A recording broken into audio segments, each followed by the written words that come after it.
Disclaimer, we'd like to note before the start of this interview that the opinions about to be expressed by the guest on tonight's Gettin Salty Experience podcast are that of the guest and do not directly or necessarily reflect the views of the host of the Gettin Salty Experience podcast.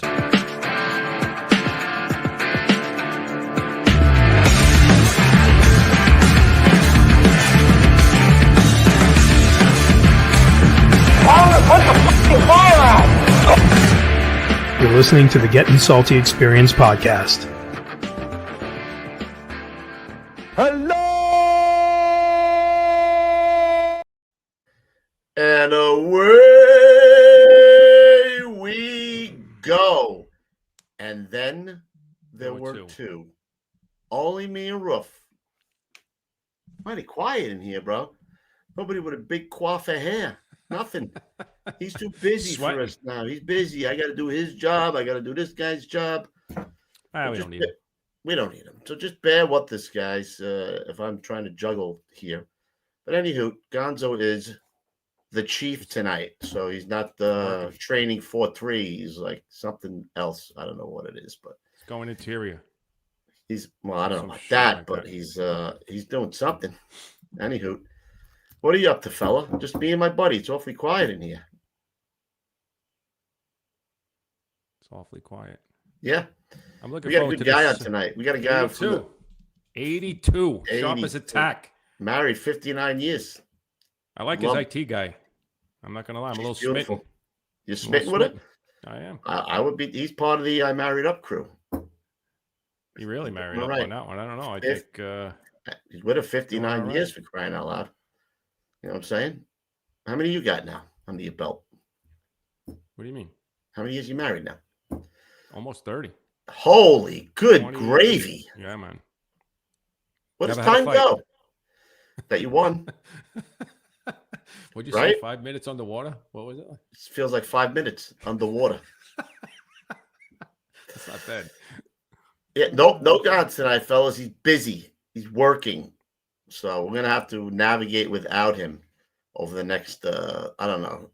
He's got it all the way up through May. He misses one Thursday every. I don't know. Every month. Whatever. So, we don't need him. We got some dynamite guests coming on. I just got a guy from Rescue 2 got on in 1960. We have Leary coming on. We got it packed to the gills. But first, dude, check out this, man. We got a new shirt that's out. That's right. I'm going to hawk it. Check it out. Whoop, sideways. There we go. It says, bring it down a little bit. How's that? Yeah, good. It says if you're lucky enough to be a firefighter, you're lucky enough. You're lucky enough, baby. Get it for Christmas. For the Go Irish. get it. You Irish bastards, you stinking drunken bastards. Go get them. All right, let's get the commercials going. We'll get them in here. Come on. Yeah, come on. That's right. That's right. Somebody said Gonzo's busy riding heavy. He's riding heavy tonight. Yep. All right, let's go to our first commercial. Here we go. Looking for an insightful and entertaining salute to the fire service for the whole family? Check out The Best of Us, a feature-length documentary about volunteer firefighting. A rural Wisconsin community deals with death, family, and generational transitions through a series of house and barn fires, car crashes, and home visits told through the eyes of the volunteer fire department. Now available on Amazon, Tubi, and a variety of other streaming services. Also, check out thebestofusfilm.com. Check it out. I'm going to go right into Vince for Armortech Tile Tough. Firehouse floors take a beating. Rigs rolling in, gear drop down, chemicals and spills every single day. That's why departments nationwide are choosing ArmorTough. ArmorTough epoxy floors are built for fire stations. Slip resistant, chemical resistant, easy to clean, and tough enough to handle anything the job throws at them.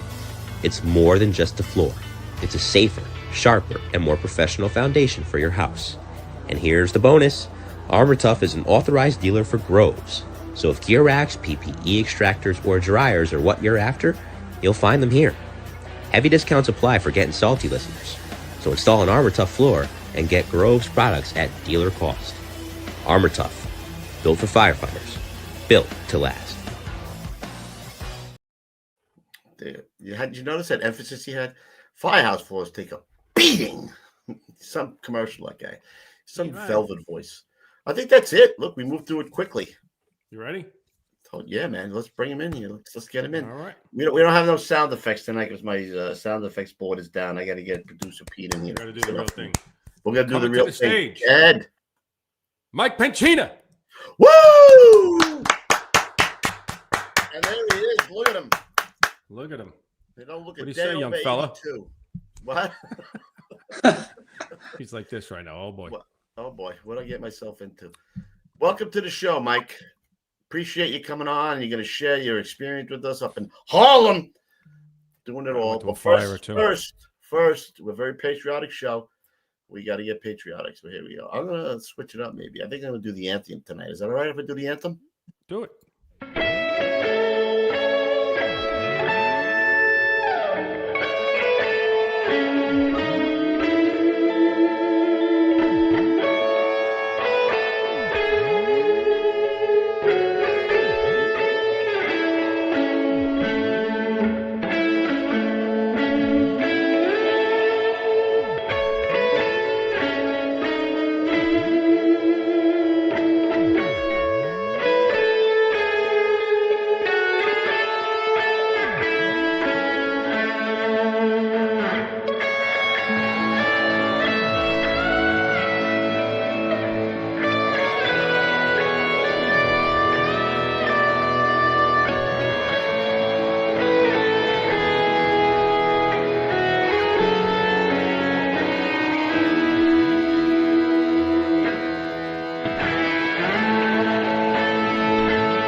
There we go.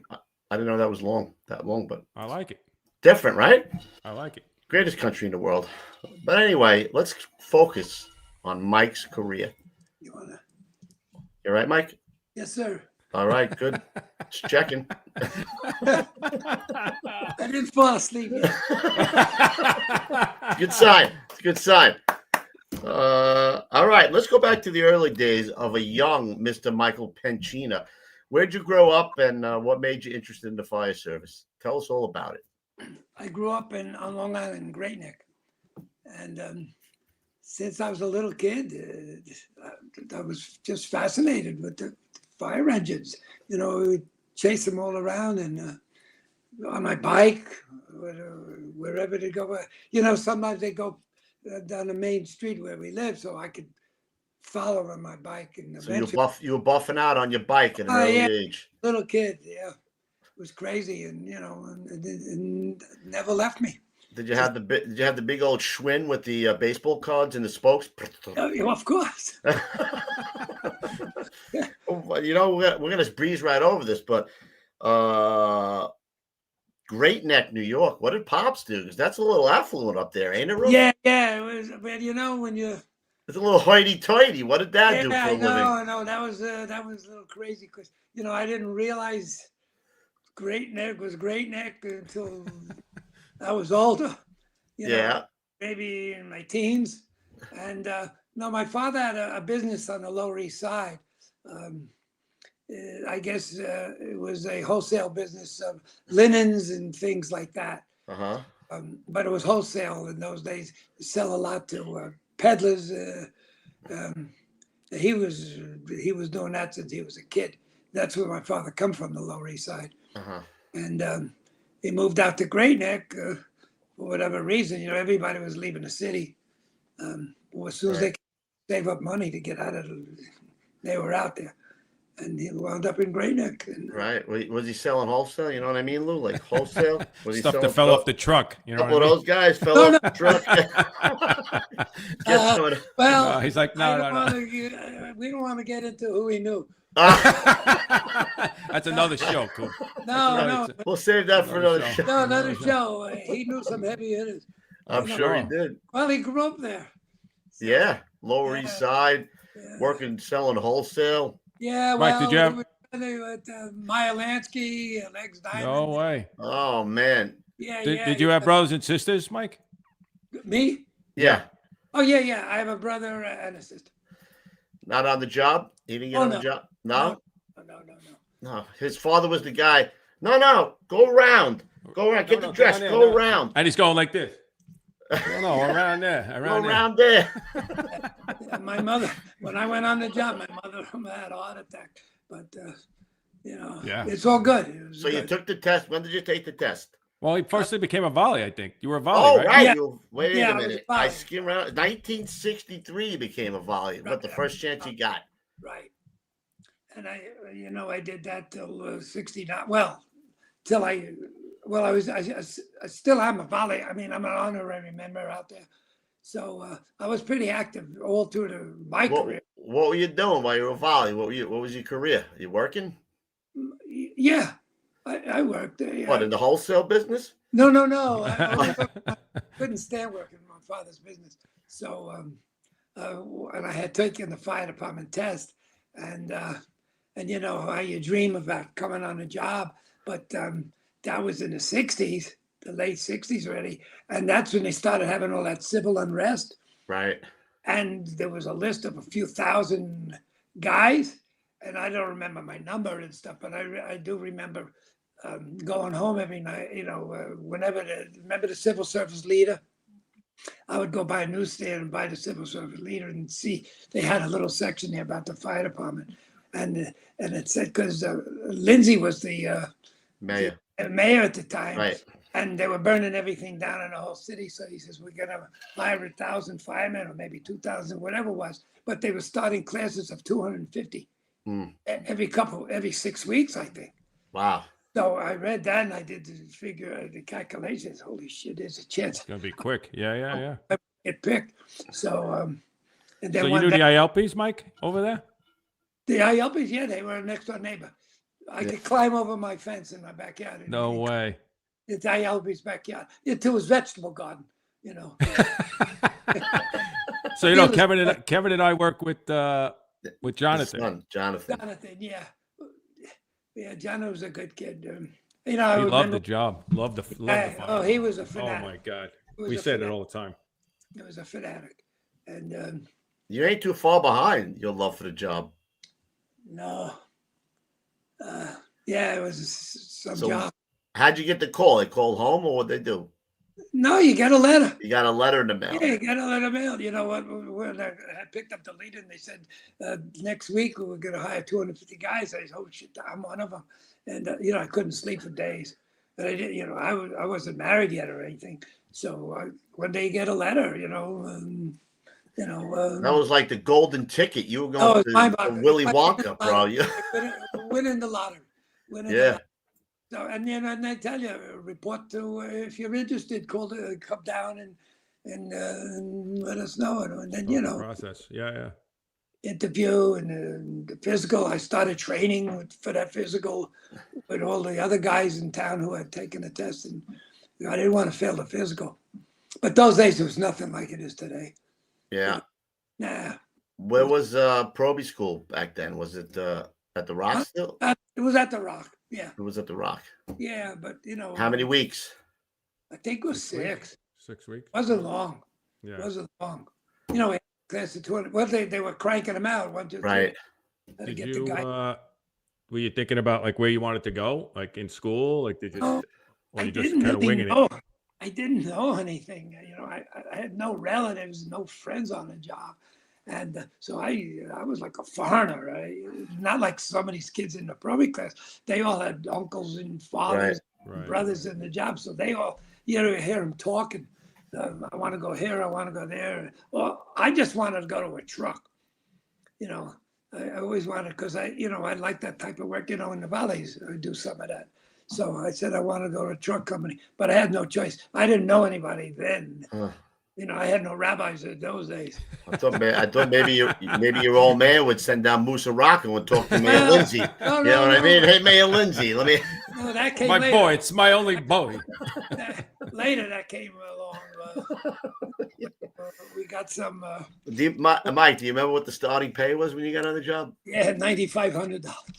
$9,500 a year. I thought I was a millionaire. I thought I was the richest guy in the world. 95, and we were married then. I had finally gotten married. And, so you hit the lotto twice, bro. Yeah. And, Wow. 95, I couldn't believe it. Is your wife still there, or did she run across the street Nah, with your girlfriend? Drunk already. She's drunk already.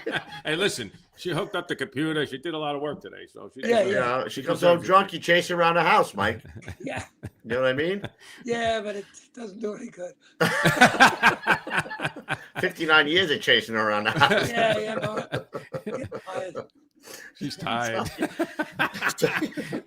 I'm tired. So you wind up going to Engine 91. That wasn't a bad spot to land in. No, it was great. As soon as you get they tell you where you're going to go, you start looking up where you're going. I said, that's great. It's Harlem, and all that kind of stuff. 1970, right in the middle of the Warriors or the beginning. Yeah, it was the Warriors. Were they doing?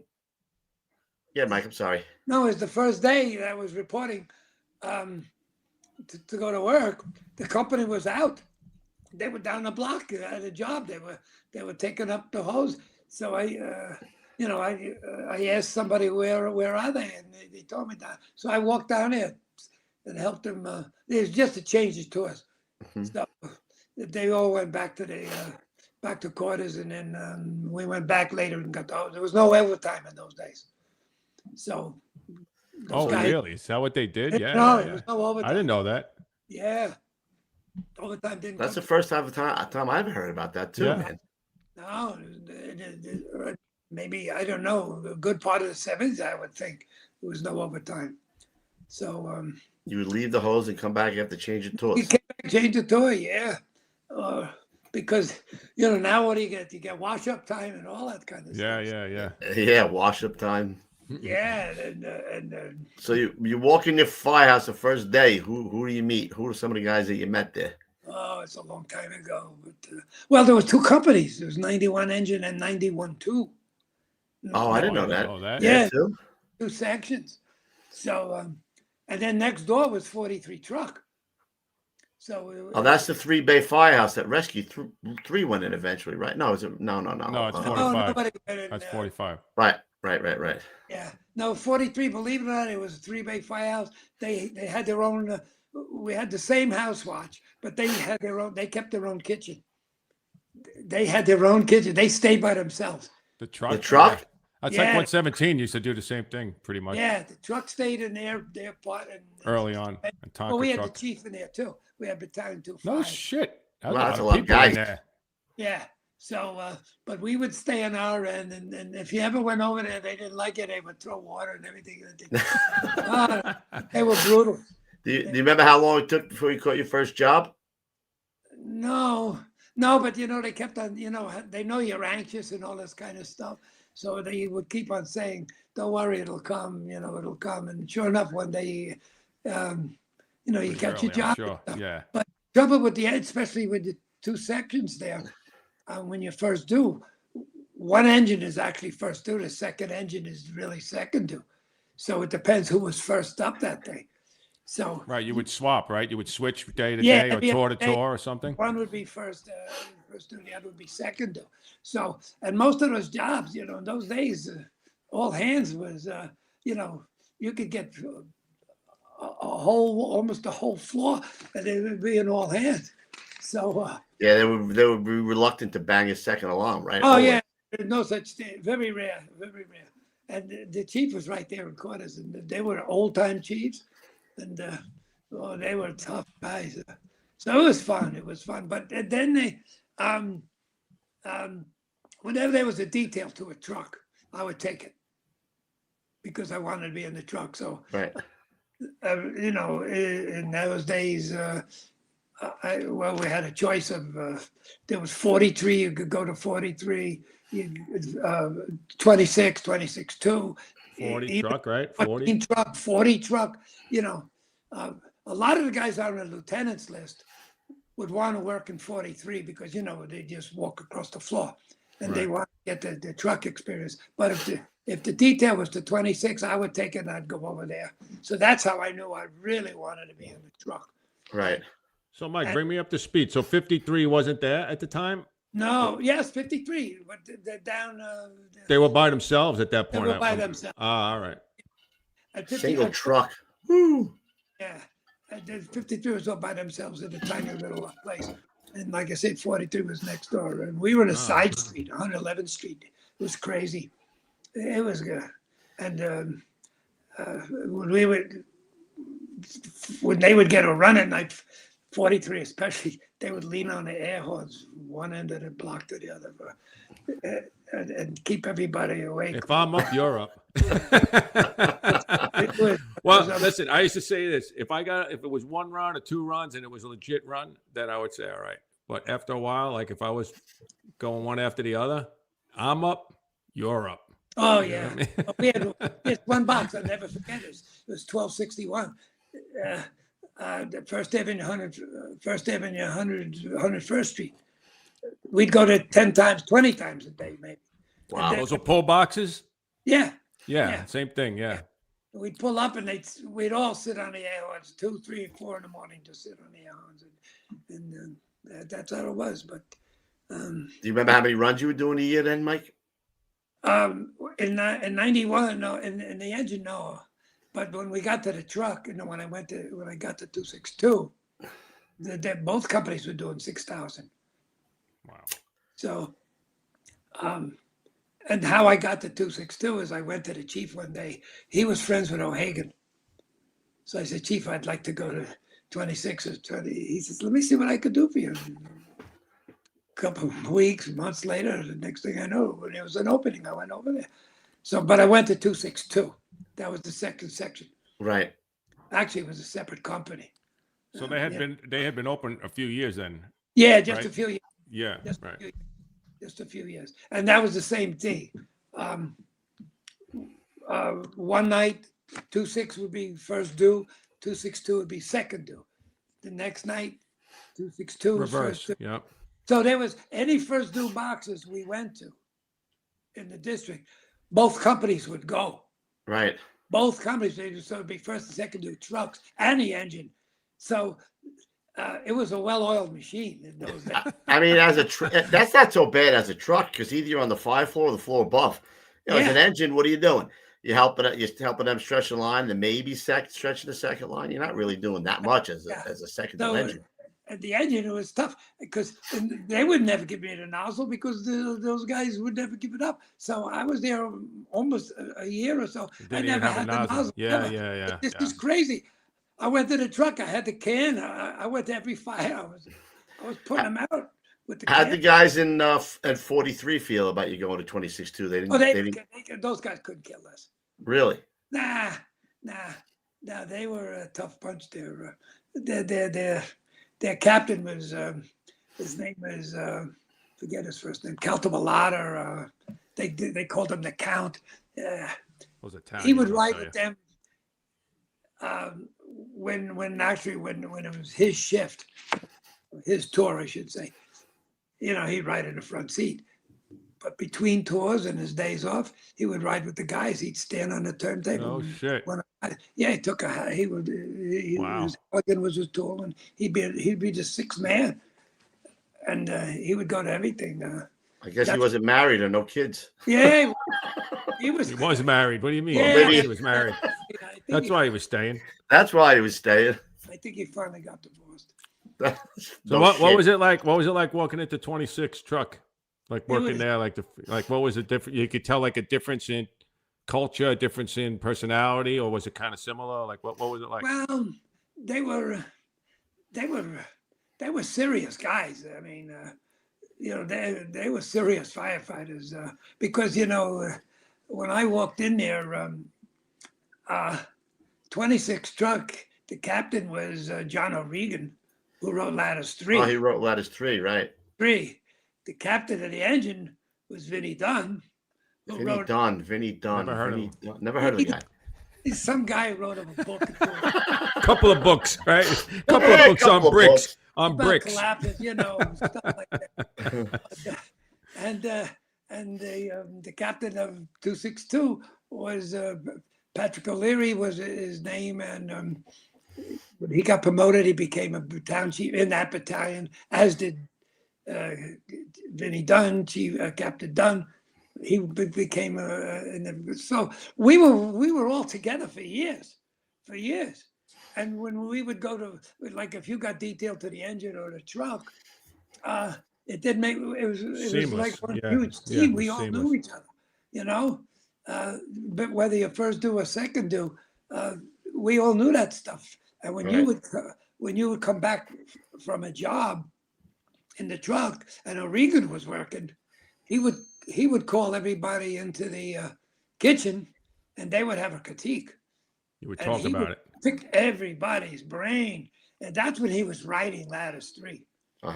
That he didn't have Lattice 3 wasn't there yet. He was still writing it.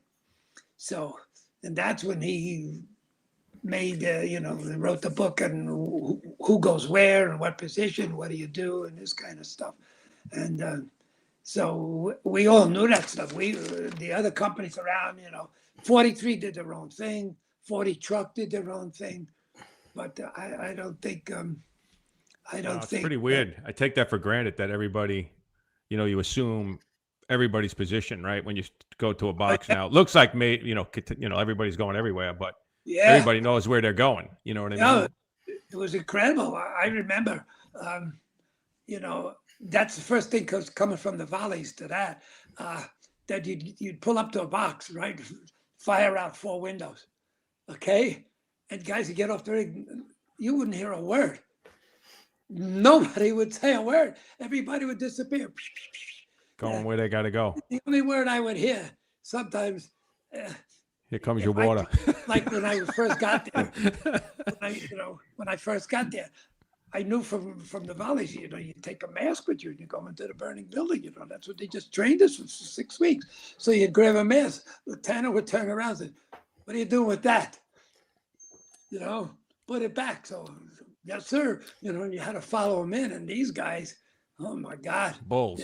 Yeah, I was on the can. You had to follow them in. Wherever they went, you followed them. But you would never hear a word. Nobody just said anything. The guys went to the roof. You didn't know. The OV was doing his thing, right? The chauffeur was doing his thing. And no one was shouting. No one was giving orders. It was crazy. I mean, it was great. It was crazy.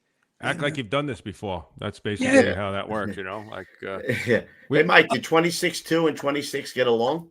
Oh, yeah. They did. Yeah. Could you work back and forth like a mutual in 26 or?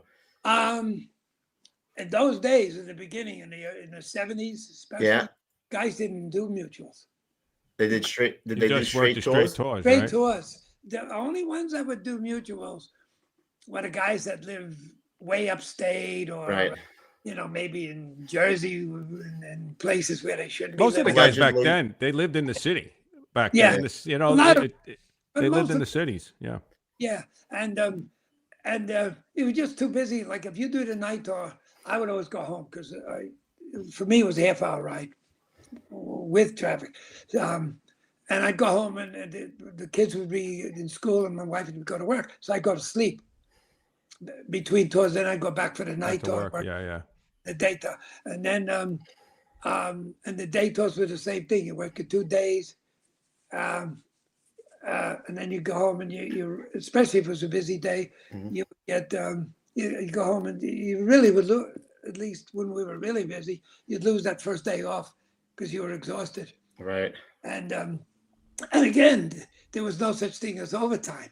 See, so if you worked like now, let's say you did the 2 night tours. And you should be available for the next day tour, first day tour, right? To work tomorrow. They never do that. No shit. No overtime like that. Nice. So I don't remember how it exactly worked. Yeah, I don't know if they ever. I don't think they rode short, but there was no overtime like that. There was no citywide detailings. You'd have to get a guy. It was only in the battalion. I think that didn't exist. But let's say if you detailed to 40 Truck, which was 125th Street, we were on 111th Street or 115th Street. I would jump in my car and drive up there. you know, I always took my own gear. Mm-hmm. And I always wanted to go to different companies to see how they operate. So it was, I would take my gear. A lot of guys would come in, they'd grab a helmet off the rack and put someone else's gear coat on. on. Yeah. Yeah, and to take your gloves. That's crazy. You come to work and your gloves are missing. Yeah, your flashlight. Yeah, everything's missing.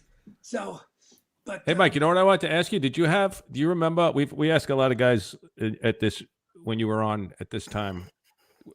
Did you work with any guys that were like from the war, like the wars? Like you remember any guys that were like World War II? Or, yeah, like some of those guys were like just crazy, right? But I'm glad you asked that. The senior man in 26 truck, we called him the Sarge. His name is Bill Stewart. He was the senior man, and he might have not. He was pretty close to the senior man in the very beginning. He was in Korea. He was a sergeant in Korea. Oh, they call him Sarge. His nickname was Sarge. And oh my God. If your hair was too long, because his hair was military cut, you know, always up to here and stuff like that, always short, and tattoo on his arms and stuff. He was the real thing. And if you came into work, you could ask Frankie. He came into work and your hair was long. He'd grab the guy by a hair, grab him by the hair, get a haircut, and. No the shit. guy's got haircuts. He hated it. He would grab it. And the guy's got a haircut. Oh, yeah. No hippies here, fella. Who's this guy? You know, don't fuck with him. Leave him alone. But he was a great guy. He was a good friend of mine. Great guy. And the same thing when he come to work at a Dato, for instance, and walk into the kitchen and open up the refrigerator for whatever reason. And it was messy and dirty.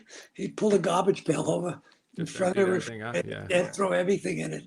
Everything in it. It was empty the whole thing out and tell him. And then the guys would see what was going on. You didn't have to say anything. They would all hustle around, come and start cleaning the kitchen. Yeah. But that's another thing we did because we had three companies there. So we would take turns every third month. You would have the watches. Okay, you have watch, and I gotcha. Company on watch does the kitchen. So you had that whole first floor. He remembers all that shit, huh? Yeah, was that firehouse big enough to have, you know, butts to nuts in a row, 26.2 and 26? Yeah. The engine was on one side. 262 was a tower ladder, so they put them in the middle because they had built a room in the back. TV room. TV room. And they built that in the back, so it cut off that whole end, that one end of the firehouse. And so an engine was on 262, and then 26 was on the far end because the tiller went way back, all the way back there. Right. And there was a pole hole back there also. You must have been early because the tower ladders, O'Hagan got the tower ladders, right? So you guys must have been one of the first guys to get a tower ladder then. It wasn't around that long. Yeah. I remember that because, I was in 262, and we would go out and drill with that tower ladder, and all the time drilling. But, a lot of times you didn't have to drill because everything was OJT. Yeah, you were just working all the time, right? I mean, you had to go to fires all day. It was really, I loved it. It was great. And 58 was right up there and one of the, because see, the statistics will show, if you ever look back, 58 and 26 were always number one, within the top 10 busiest company. Oh, yeah, without a doubt. Occupied structural fires. Right, OSW. You see, every job we went to, that building was occupied.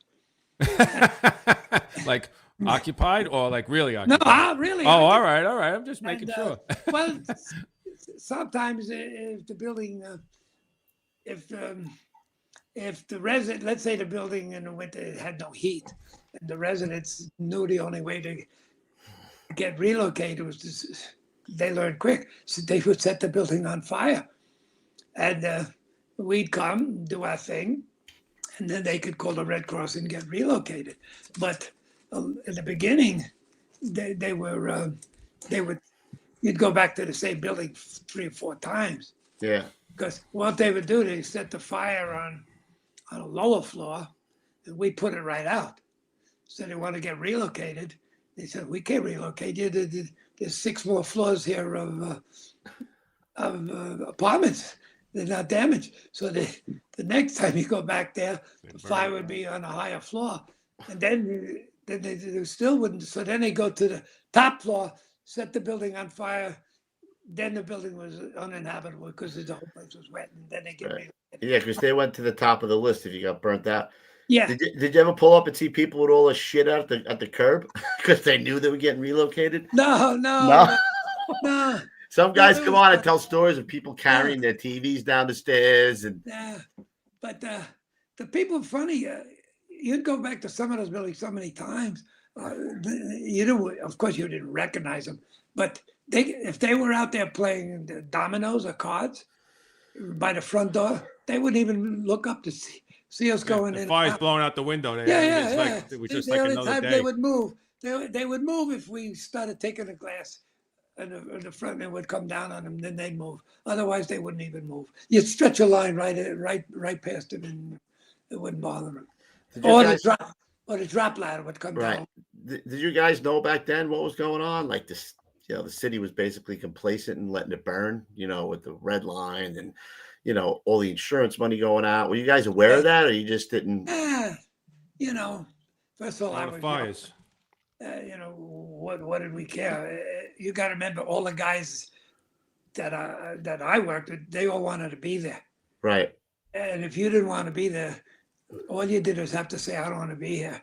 And you'd be lifted the next day. You go, because they don't want you there. All those guys wanted to be there. So the more the merrier. I mean, and eventually I'll get to my list of all the buffs that I worked with. That became something on the job.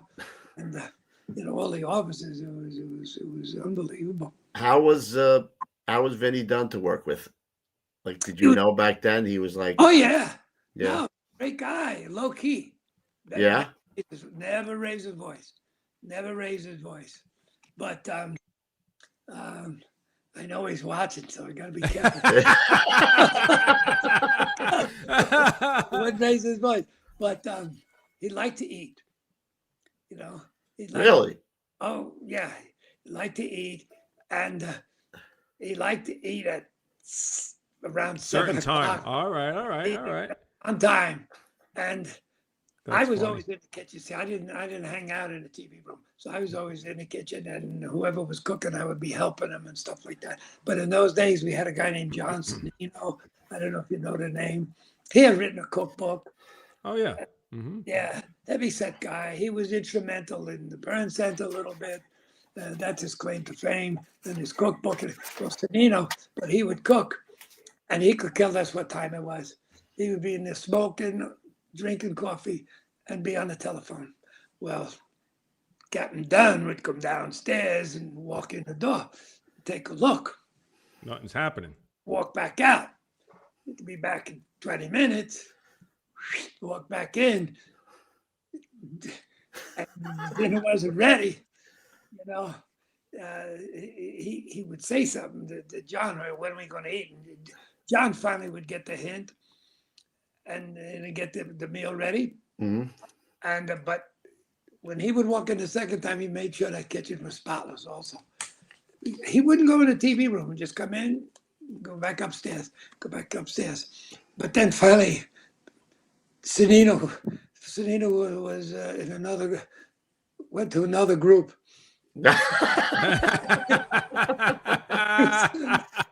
Hey, he was in another group. That's fucking great. It was great.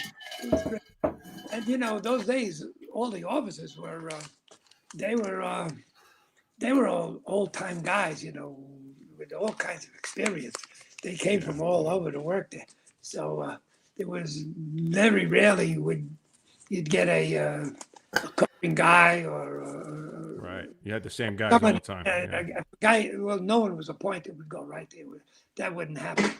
But because you had to go there, I guess, because of seniority. I think that's how it worked, right? Whatever the list is. Correct. A lot of guys came there. They wanted to be in the truck, but the engine had openings, so they'd go to the engine. Right. So the guys in the engine a lot of times want to come to the truck. So those guys would come across, and then those guys would go to the engine first, right? Come to mind is Ray Downey. Ray Downey went to 58 first. Right? And he came across the floor. He went to 262. As a fireman? No, lieutenant. Oh, there's my girl. Yeah. That's my IT girl. Hey, that's what she does. You should. One time he told me he was taking me to the city for dinner. I got all dressed up, and he took me to the firehouse. While you having dinner? John Cimino was cooking dinner. That was my big night out in the city. Big spender. And he wasn't in the captain's groups anymore. No, different group. Oh, different group. That's great. I made him a cheesecake. I bought a sponge cake. Bought a package of Swiss cheese. Put the Swiss cheese all over the sponge cake with toothpicks. Oh no! The cheesecake. Yeah. Because he used to do it. I don't know. You guys came on later, but when we had the riots in the '60s, I wasn't there yet. And Fifth Avenue was closed off, and that was used as a staging area. And he would cook for all those companies out there. Maybe it could be 15, 20 companies out on the street, and he would cook for those guys and stuff. But his big claim to fame was rice pudding. He would make this rice pudding all the time, and that was unbelievable because we had to clean up after him. And used every pot. This is the recipe was. You put the rice in, you put the milk in, I know. Yeah. And you turn on the stove, and when it boils over all over the stove, boils over, then it's ready. Then it's done. It's ready. Yeah, done. And then we had to clean up the stove. And the pots, the stuff sticks in the bottom. And when you're the junior man, who gets stuck cleaning that stuff? That's you, baby. Yeah. And this guy would use every pot there was. So when I had a question. So when you went to 26-2, you only had about a year on, right? Yeah. I mean, did you feel like, did you think that the guys didn't think you had enough time to be there? Do you think you belonged there? No, because 262 was put together with guys from all over the job. Mm-hmm. Oh, they had put that. They came from truck companies all over the job. Some are slow companies, some are busy companies. So they all learning together. Yeah, there's a lot of older guys too in 262. But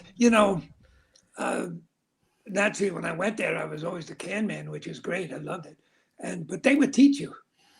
You listen to the Irons Man, and you learn from him. Watch him how he forces the doors and what he does. And when you come back, you ask somebody else, well, what do you do? They would never put you on the roof. Yeah, right, or OV or whatever. Yeah, no OV, nothing by yourself, because you could get hurt back there. You don't know what you're doing. Mm-hmm. So I was happy being on the can, and the officers were all seasoned guys. So you just watch them, and then follow 20, yeah, and then if you had every now, as time went on, you could a mutual. It would be a night for a night or a day for a day. So you could work at 26, or you could go maybe to 58. But O'Regan, John O'Regan, 26, he would go nuts if a guy from the truck made a mutual with a guy from the engine. He would tell the guy from the engine, go back. You go back to your company. He wouldn't let the engine guys run. Really? Yeah, he was nuts like that. And especially his chauffeurs. His chauffeurs had to make mutuals chauffeur to chauffeur because he didn't want somebody outside, or he didn't want. He wouldn't let a guy from 262 right. drive if he was working. Really? That's crazy. Yeah. But he was a good guy, but he was always serious. Hey, listen, that's what he wanted. Then Then he started that fitness program. He was the first one that started jogging around. I think it was by the Rock. People would run and do all that running stuff. That was O'Regan that started that whole thing. And he would come over to you. He'd go like this. Always check your heart rate and stuff like that. And then, have you been over to the Rock yet? You always had to make up excuses. Yeah, I'm running chief. I'm running the cap. I think he was the chief who started that. They had the little pamphlets in the firehouse that used to go get your blood work checked, and this is before Rob Brown, right? That was him, right? That was in Queens and Casino. I used to go to that one all the time. Yeah, they did a great job. It was like a 3-hour thing, and they used to check you. They used to do like a stress test and everything. Yes. And I remember his name on there on that piece. Used to rip off. When he retired, he went to work for that company. Is that right? Yeah. They're still there. They still do it. I know they still do it. He would come around and say, "When's the last time you had a stress test?" He said, "I never had one." He said, "Call this number." And, I went there for years. Yeah. Is he still alive? No. Oh, he passed? Too long ago. Yeah, I think. Passed away. I believe it was dementia. Oh, really? Wow, that sucks. And that's another thing. You guys might know it. I somehow think there's a correlation between dementia and the smoke. Really?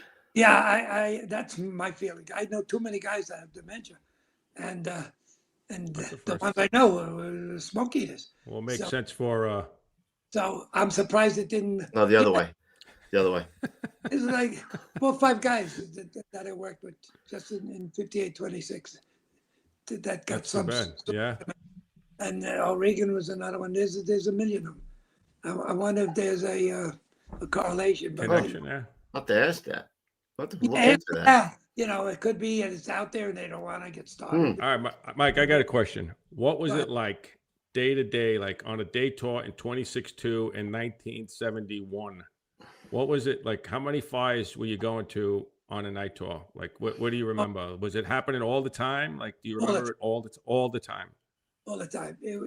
As a matter of fact, I would come in early just because I knew we'd be getting, we'd go to as soon as I came in, especially in the summer. In the summer, it was always crazy. So I'd come in early, ask to relieve somebody. There's always someone who wanted to go home. Yeah. Mm-hmm. You just sit around waiting for the next box, and you'd go out. I think the bigger fires, I don't know, I think the bigger ones are at night. I don't really remember. But we were, you'd go to a job on all hands, which was 1, 2, 3, you'd be in and out. And especially the trucks. Once we got a chance to overhaul, we'd overhaul and come back to quarters, and we'd go 10-8. We just clean the tools, we'd go 10-8. There was no such thing as 10-8 either by those days. In the very beginning, 71, I don't think they had those kind of signals, but we go back in service. So, they'll clean and you the would go tools. to another job right after that. Yeah, you go right out the door, your box will come in, bing. You go out the door, and then another job maybe was a second alarm, and you do that all night long. The only time, then you'd come back, you'd wash your tools, change the bottles and clean the saw up and all that kind of stuff. Especially, if we had the roof, you had to clean everything up. And but we'd do 1, 2, 3, and if we had the meal on the table, we'd eat the meal and go right back into service. And a lot of times you'd be in the kitchen and you had a dispatcher come over there. A lot of 260 available. And so 9 out of 10 times someone, yeah, we're available. But sometimes you get a lieutenant who was maybe cover lieutenant from Queens. You don't want no part of it. Yeah, they want to stay and eat. They take Why their did you time. just tell the dispatcher? I said, don't you ever do that again. Don't you ever do it. But we used to do it all the time. So what would you go 3, 4, 5 fires on any given night? Oh yeah. Sometimes even more. Oh, but yeah. If you went to a 4th alarm, then you'd be there all night long. Depends what you're burning. Because a lot of times the tenements, if they were really fully involved in stuff like that, especially the vacant ones. We did have vacant. The towel ladder would be there all the Yeah, time. they called the towel ladder. 14 truck would come over 262, and if I was, we would take up. The chief would come over and take up because he would just leave the towel out. Yeah. So that was great. The engine would get stuck there all night. If they were first due, they'd be there all night. Sometimes if they didn't eat, the chief would relieve them.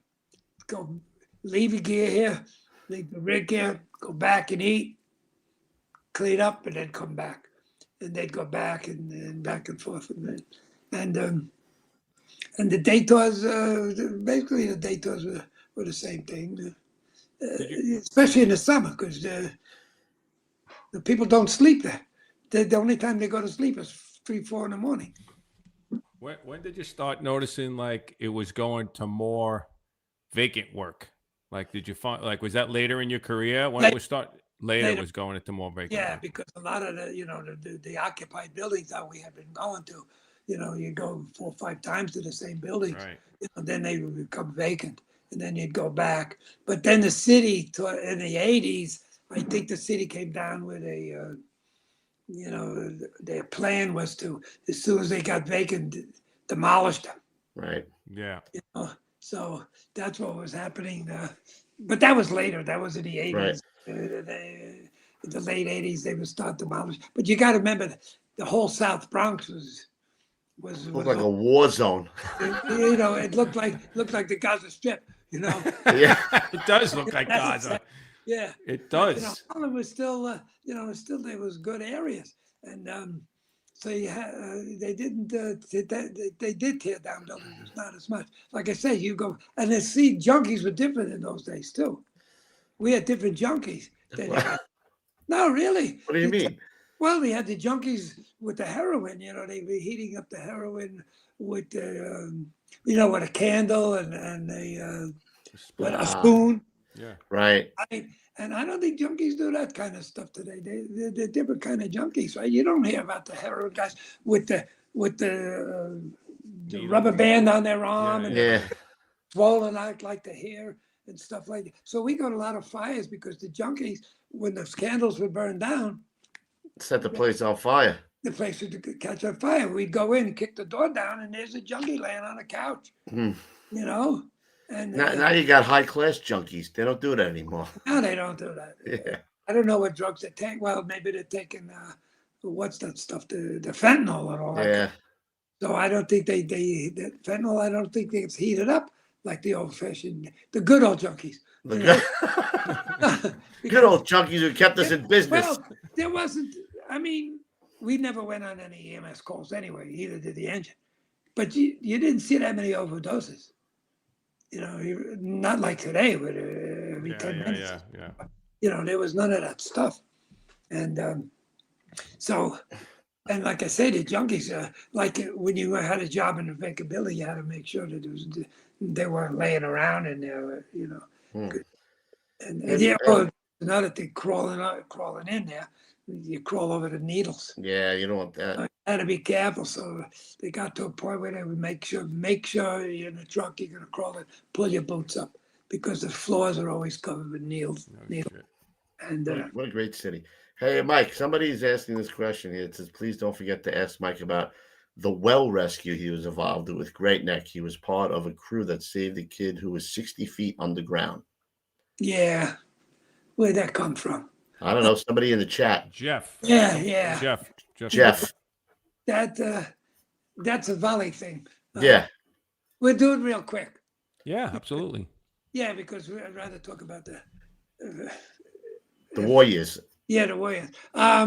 Yes, some kid. I happened to be in the firehouse that day, and they get a call in. There's a kid trapped in they didn't know it was a well. There's a kid underground. They didn't know it was a well till sometime that afternoon. But what it was, there was a well there, I think 40 feet, and it was covered by a piece of wood. And the kid was cutting glass or playing around, walked across this vacant lot where the well was, and the wood broke and he fell down. And I guess maybe his friends heard him screaming or whatever. And so we got dispatched over there, and it was right across the street from the firehouse, quarter of a mile away. And one thing you got to learn in the volleys, if you don't get the first position, you ain't. You got no position. So the one who got there first was the assistant chief, or maybe he was the chief at the time. He was the assistant chief. He grabs the rescue rope out of the bag that they had there, but the loops were in the rope, but no one knew how to tie the half hitch. I tied that. I tied him up, and Nice. started to with the life-saving rope. Yeah. Life-saving rope and the harness. Yeah. The 3 turns, and I tied him up. Otherwise, he would have flipped upside down. And then we just lowered him down. And by the time he got there, then I don't have to tell you the whole. You name it was there. Then they. He went down on the rope, and then they lowered a Stokes down, and he tied this kid in. But the well was, I don't know, it was no more than 30 inches in diameter. Yeah. It was narrow. I don't know how the two of them fit down there, and then they took the area ladder, and because there was no the high point. Yeah. That stuff came after. Yeah. Maybe we should do something about that. So they took the ladder and they hooked the ladder right over the hole. That's the high point. Yeah. You could still do that. They put a pulley on and they pulled them up like that. And but by that time there's 100 guys there. Everybody, I'm surprised the bell didn't collapse by everybody. Breathing down there. Yeah. So, like I said, the guy's name was George. He pulled the guy out, and everybody lived happily ever after. I tied That my was rope. good. You could have told us that story before. That's a good story. Yeah. I told you one fire stories. Fire stories. All right, so let's get back to the FDNY. So they finally disbanded in 74, 36-2. So they give you a choice of where you wanted to go, or they just set you there? Oh, no choice.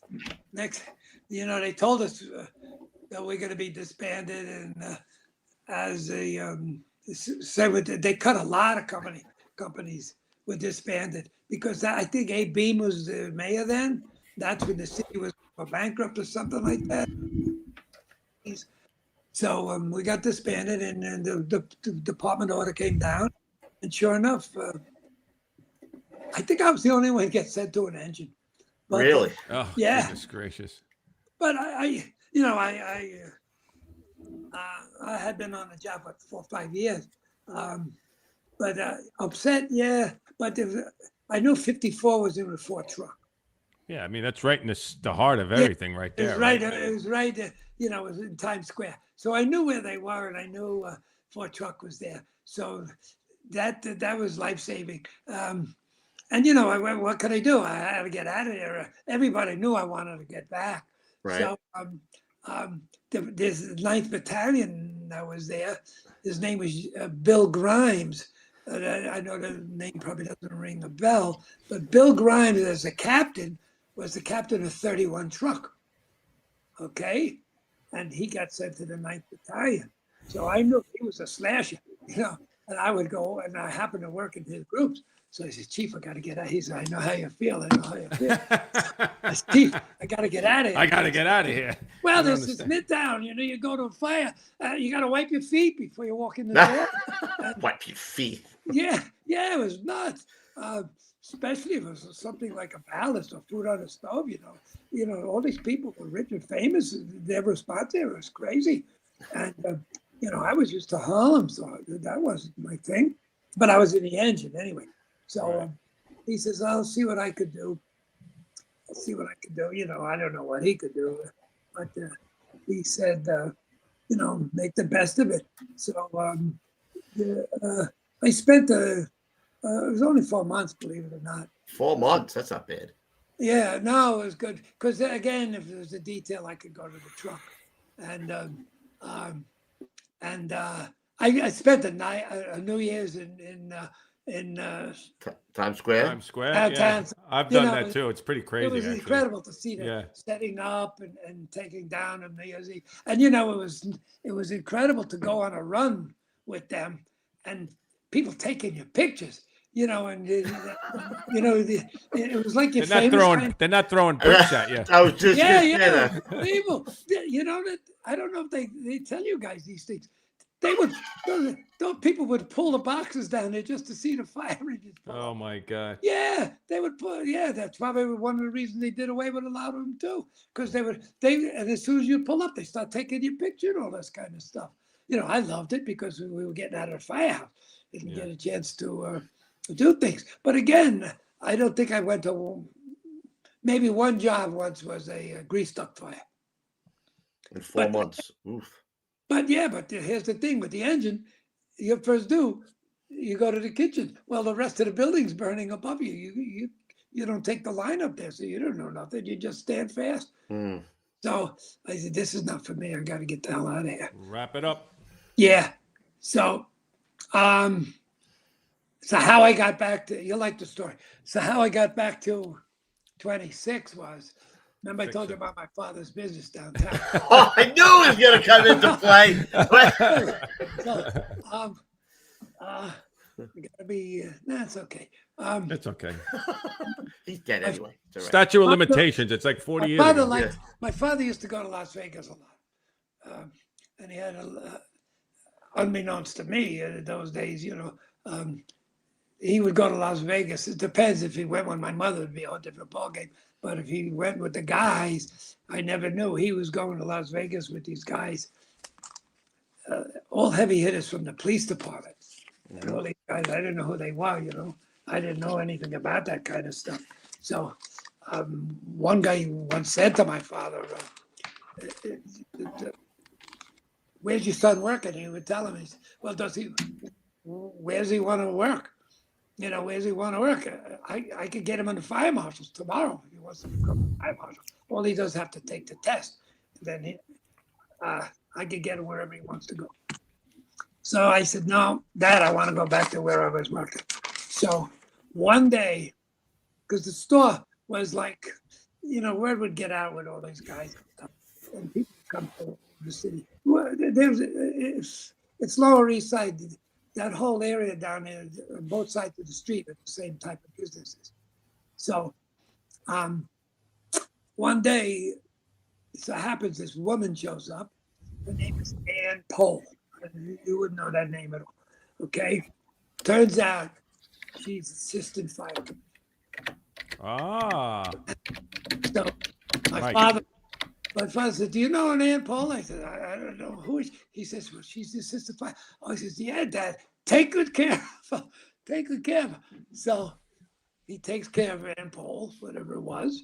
And she says, well, where does he want to go? I says, I want to go to 26. She says, you got to be kidding me. Of all the companies on the job, you want to go back to Harlem? He says, yeah, I really want to go back there. She says, okay. Next order. Bing. Next order. Wow. Next order. I was on it, and I'm back there.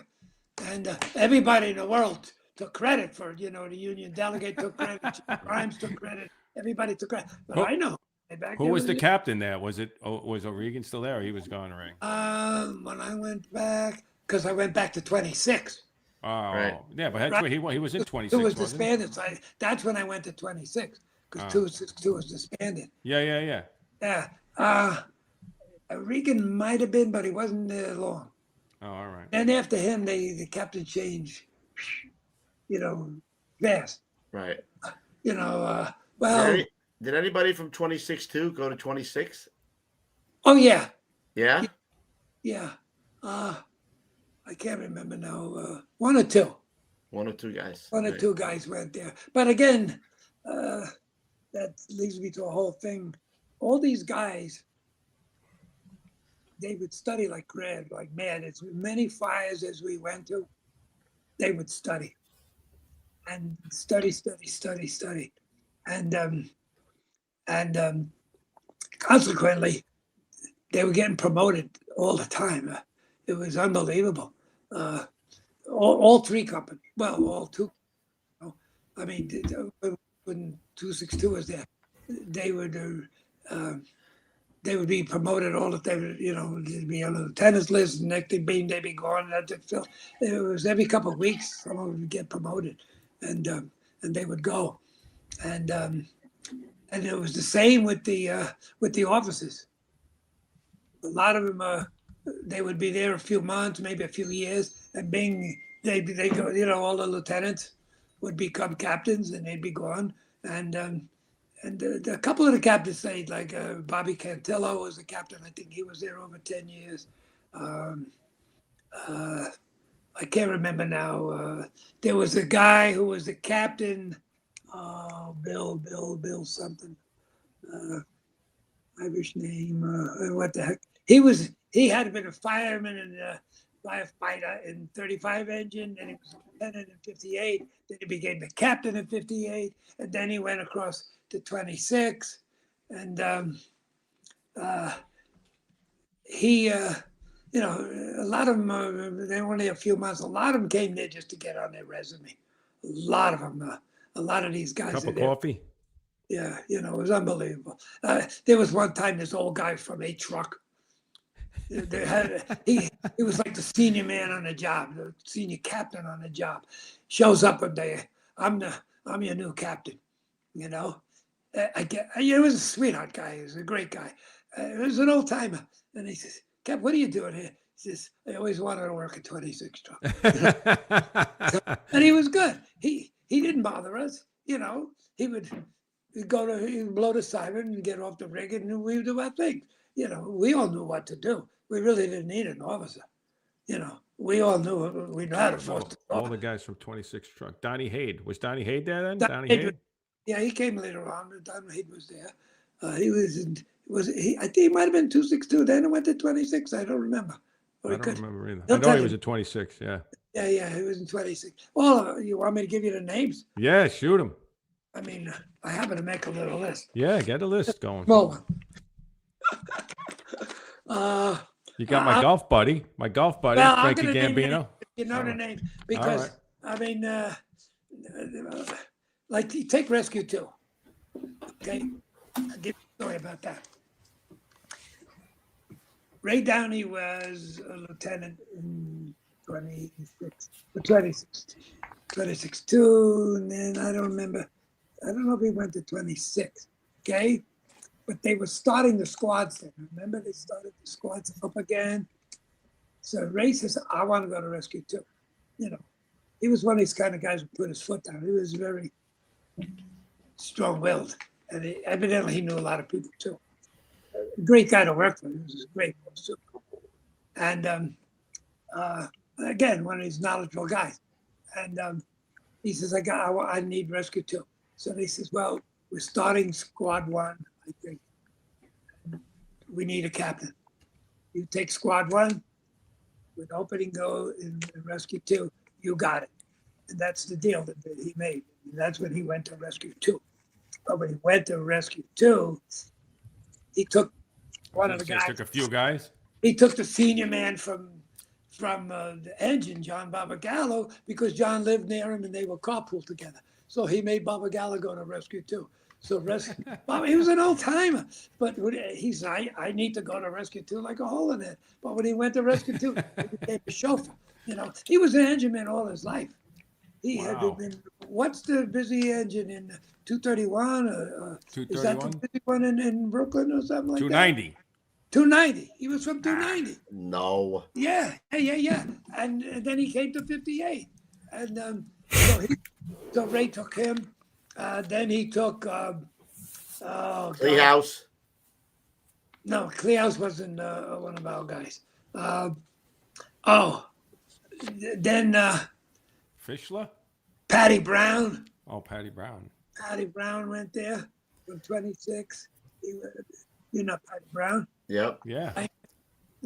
He came there from, he was in the fire patrol. He was a Proby. That's right. Yes. Mm-hmm. Yeah. Yeah, he came from the fire patrol, and you asked me about war guys. I forgot about him. That's Vietnam. Right.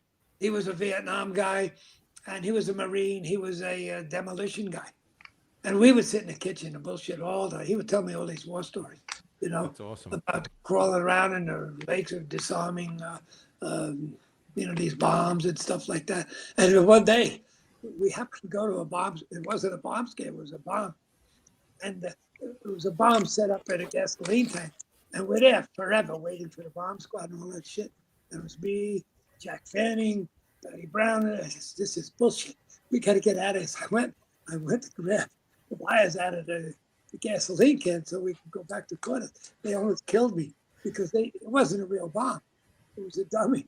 But we were there half the day because but Patty said, that's what I did for a living, before I came in. But it was a fun day. It was good. Because we got on the news. It's a fun day. We got on the news because a bomb scare, the bomb truck. Got out of BI. Yeah.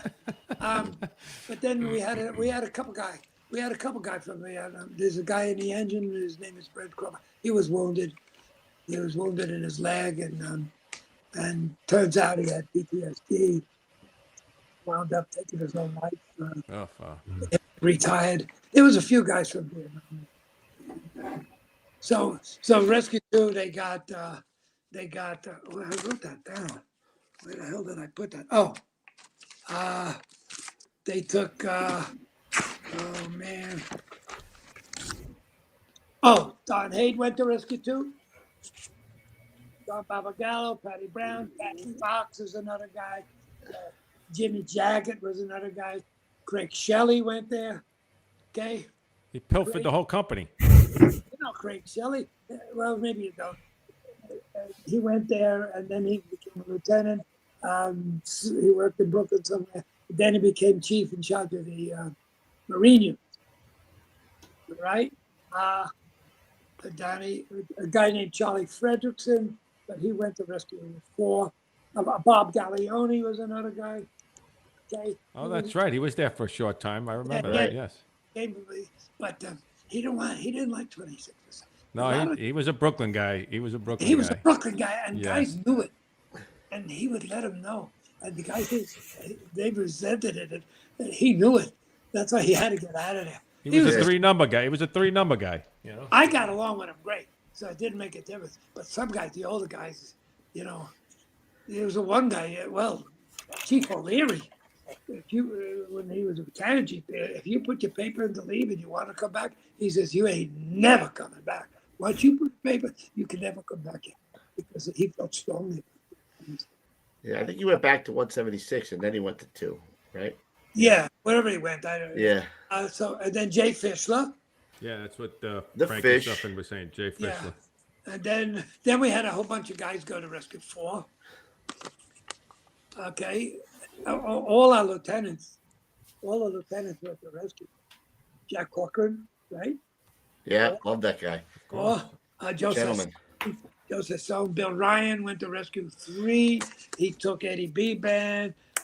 Bill Murphy. I mean, so these guys they were pilfering. Yeah. All right, so let's ask this question, Mike. How come you didn't go to Rescue? Oh, so Ray said, he said to me, "Why did you come?" I would have loved to go there, But so one day I get in my car, and I said, "Let me drive." I drove there to see what it's like driving it. Go on the Interborough Parkway. This ain't for me. There's Interborough Parkway. It's like a slalom. And then I said, he says, "What do you think?" I says, to me, I weighed all the, because I knew Ray. I knew John Papagallo. Lee Iopi wasn't there yet. All these guys. So they said, to tell you the truth, we do so much first do occupied structural work. I'd be a fool to go to Rescue 2 because you guys go on the all hands, right? They were going on the all hands at that time. They weren't even going right away. Then they go on the all hands and then everything above it. Yeah, or the summary track. So I says, I just want to go to fires. And as I graduated from the can, I would take the irons. So I was always going to, I'm at every fire. Every fire. Is it a mattress or an old building's going? I'm there with the irons. So it was great. It was unbelievable. And so I said, I can't do it. I would miss all this stuff, all this first do work. Because, most of those fires, you can, once you knock it down with a can and the line, bing, fire's out. And then one day I get a call from the captain. He says, so-and-so's retiring, and I need a guy to replace him, the chauffeur. You know, he says, so you're the first one in line to become the chauffeur. I says, there's no way in hell, Cap, I don't want to be the chauffeur. I want to be the OV. The irons. Yeah. The irons are the OV. You know, I love the OV. Oh too. yeah. Because, you know, we had the tiller. So I said, I really like being on the irons. He said, well, if you don't take it, I'm going to give it a so-and-so. You know, there's no way in hell he's going to take that seat. You know, this was a guy who used to have to sit and wait 10 minutes for him to get on a rig for every run. You know, and he's going to give him a seat. He said, no, I'll go to chauffeur school. So I went to chauffeur school and I became a chauffeur. And but then when I was a chauffeur and the guy took 10 minutes, I would leave him. First time he went, and everybody's on the rig, you know, I look back. Yeah. If the boss is on the rig, we're leaving. That's it. Leave him. That's it. If the boss is on the rig, we're leaving. That's it. That's it. I said, I'm going. And then to go ahead, you know. So that was that. And it was all good. It's all good. I did it. Chauffeur was fun too, because now I was getting a little older. So I didn't have to climb the stairs. You didn't have to go elevators anymore. You didn't have to do any of that stuff anymore, right? We were the kings of the, you know, the stuck elevator. You guys were right in the stuck elevator. And compactors. You know, we were in the middle of the project. Mm-hmm. Yeah. So all the time. But we were good at that. We were really good at that. And then it was just a lot of fun. And then they started, that's when the overtime had already been in existence now. When that overtime, the 5-man manning, whatever it was, or the trucks went to 6-men at one point there, remember? So we had 2 roof men in every job. So we would go to the roof. We had an army up there. So any job in our area, any first alarm assignment, and then both trucks were there. We had 12 guys on that roof. So the rest, okay, it was 12 guys. Kill it with manpower. Yeah. So the next thing Rescue 3 would roll in, and you'd hear Rescue 3 is there. Where do you want this, Chief? Take off. Yeah, we got 38 guys on the roof. What do we don't need? 12 guys up on that roof. Rescue 3 and Rescue 1 would take even longer to get there. They're all the way down. Yeah, and they wouldn't take no for an answer. So we'd be up there, the roof is opened up. Either the fire's out or the flames are shooting through it, and some of the guys are sitting there smoking. And Rescue 1 would come up there and, prance around there, So sometimes you kid them. Take up, Rescue, take up, Take up, Rescue. But it was all good. We never had fights. I understand Brooklyn would have fights. Yeah. Maybe possibly heard that. Could have been. Yeah, right. They would fight a lot, and they would race. I know racing into the boxes. We never did that. We never would do that. What was Jack Fanning like? What was he like? Oh, he's a great guy. He was a great guy. We got his picture, Mike. Or somebody. Mike, you know what? Yeah, pull up. Let's start going through Mike's pictures because we really haven't gone through some. So, Mike, if you can, let's start rolling through some of his pictures. I haven't pulled up any of them. So that's I think that was from the World Trade Center, right? Yeah, I don't see it here though. Oh, you don't see it? It's a delay. I think. Twice. No, is that in my right-hand corner? You might be showing it, but there's another guy on there. Oh, there it is. Okay, that's the World. Twice, Mike. That's the Trade Center. Yeah, that was what I was doing. I remember when the guy took that picture. It was a police photographer, and I was staring over at the Deutsche Bank. I was staring at it, and the cop saw me, and he took that picture. But, what's with the shiny 26 front piece? Well, I'm glad you asked. That's the story in itself, because that's not too salty. Talking about all these fires here, Mike. I don't know. That is a brand new front piece, okay? Because as you can see, I wore my gear. That's my coat. See that little clip on the on my right hand shoulder? That's right. I hooked my radio up onto that. Okay, and so when I went down there, because I was off the job then, I was retired. When I went down there, you're roaming around. They were looking at, if you don't belong here, get the hell out of here, kind of stuff. So I knew if I had the 26 front piece on, they would know 26 struck. And those chiefs, they would see 26 and they say, "Oh, you're okay." So I knew that they would give you the okay, and they would skip over you and leave you be. Leave them alone. One of these kind of things. Because one day we were digging, and the chief, some chief comes up there, who the hell knows where he's from? He said, "Get that guy out of here, get that guy out of here." And the guy said, No, chief, leave him be. And so the chief said, "Do me a favor, at least put on some gear." Because I had gloves on, my helmet. What was going to happen to me? Well, I don't think it was going to collapse anymore. So anyway, when I went down there, I said, "I got to take my old front piece off and put this brand new one on so they would recognize me." So a couple times when I would, later on, as the months went on, I would report to the command post, and Sal Cassano was there, and a guy named Billy Nagel, and all these chiefs. Well, Sal Cassano was in my Proby class. Okay. He was a fire. Oh no, he was chief then. Right. He was a chief of operations, I believe, at the World Trade Center. So when I walked up there, "Hi, Mike." He says, "Chief, to help." He says, "One of these things. Just go over there and do what you got to do." And then Bill Nagel, who was his aide or something like that, he was a battalion chief too at that time, from 262. He recognized me. "What are you doing there? I want to help out." "Okay, go ahead." And then another time I went down there, and Tommy Fox was his name. He was a chief.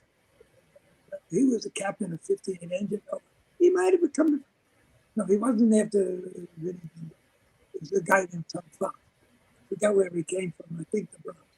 He became a chief, and he was down at the trade center. He also became a chief for the medical division.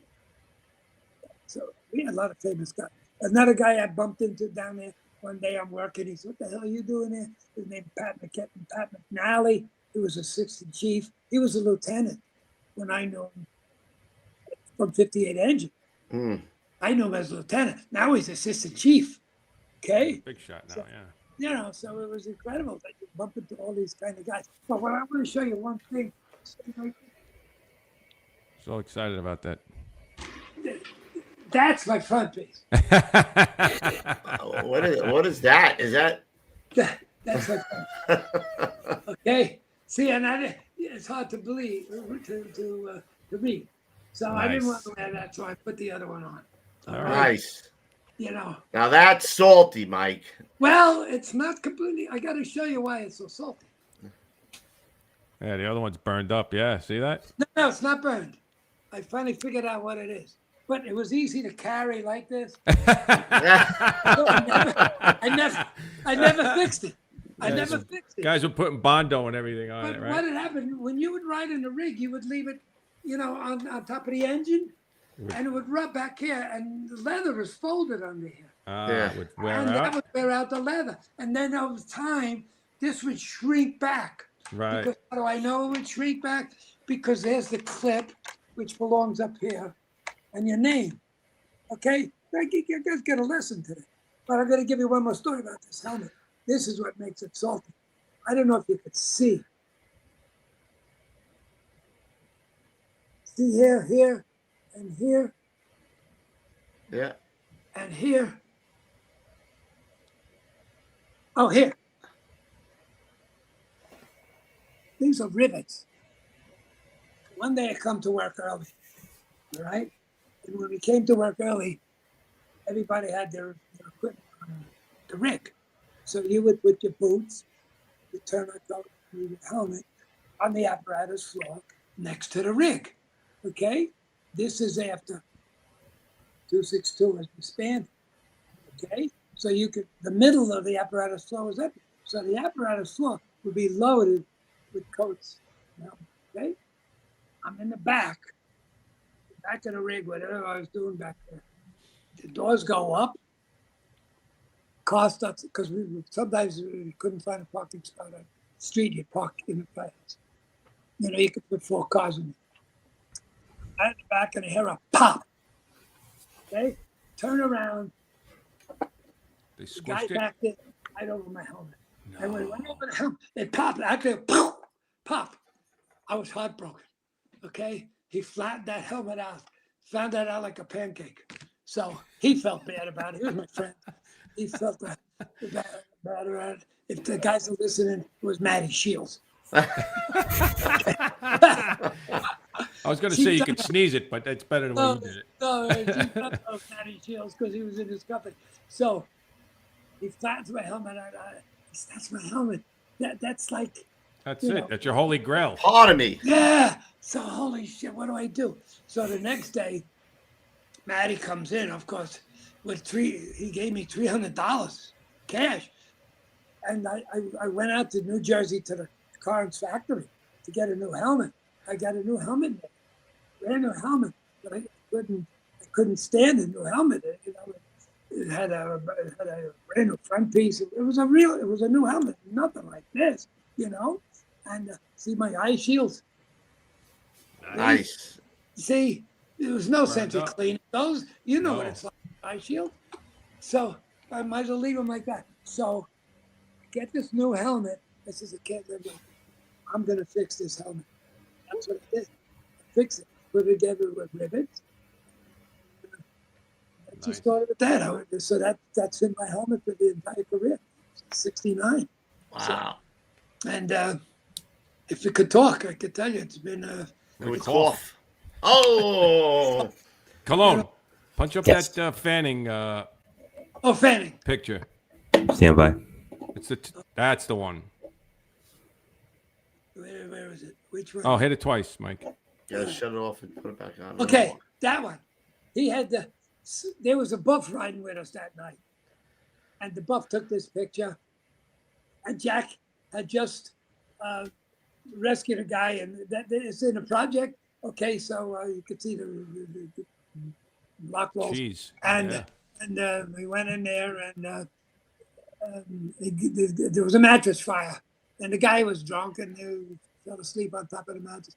And he got him and grabbed him and dragged him out. I didn't include the other picture, but another one shows the guy in the hallway laying there.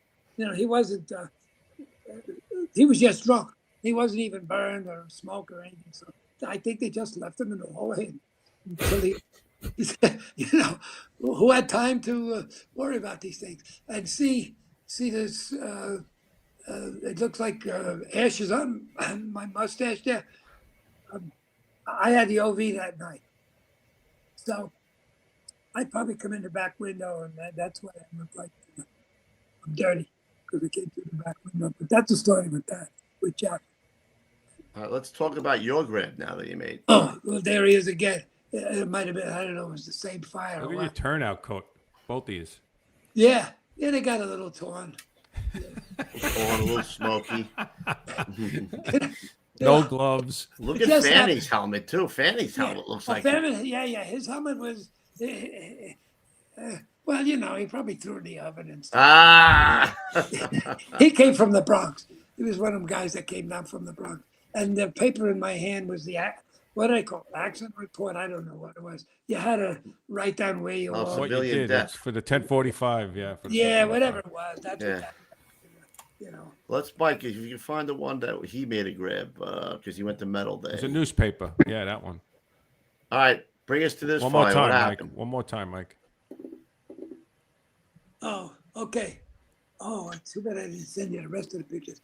But yeah, the kid. Okay, this fire. We were second due here. This was on the west side, 40 truck first due, front of the building, and then we were special called over that way, believe it or not. And we pull up. I had the tiller, and we pull up alongside 40 truck. And as I'm going to OV to do my OV job, someone yells, there's a kid up there. There's a kid upstairs. I said, what are you talking about? Because the drop ladder was already down. So I have the whole sequence. Now I see how I could probably show it to you, but I don't know if we have the time. I have the whole sequence of it how it played out, and so now I go up the drop ladder, and I'm taking my tools, and where are we? Okay, here. Can you see this? Come out of there, Mike. You gotta come out of there. Let me see. Oh, you can see it. Yeah. Yep. Right? So you see me? See, I'm coming up the stairs. There's a kid riding with us too, above taking pictures. He was taking the pictures. So this guy, he was taking the pictures. He was riding with us. Otherwise, you would never have heard about this. This wouldn't get it. The only reason why I got it in the newspaper because he sent the picture to the papers. We save kids all the time in all the places. Every job. So here I am going up. This guy's coming down. Chief said he had grabbed one kid. He comes by. He says, "There's another kid in there." So I said, I get up there to the window. There's no smoke there now. Okay, see the smoke? And you notice I don't have any mask. Yep. Guess who the chief is? John O'Regan. Okay, the guy who. You don't need that mask. Yeah. He's smoking. So here I am on the fire escape. There's a kid in there, and I'm thinking, holy shit. O'Regan's downstairs. He's watching everything. If I don't go in there, I'm fired. So what do? I throw my axe in there, throw the hook, and I climb through the window. And shine my flashlight, and sure enough, I see an arm sticking out from under the dresser. It's an arm. What I do, I push the dresser aside, grab the kid, and the rest is history.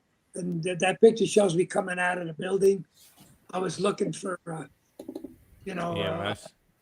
Well, I was looking, whoever's out there, an ambulance or whatever, because we had given him oxygen in the hallway. And, he was alive and breathing. His arms were burned.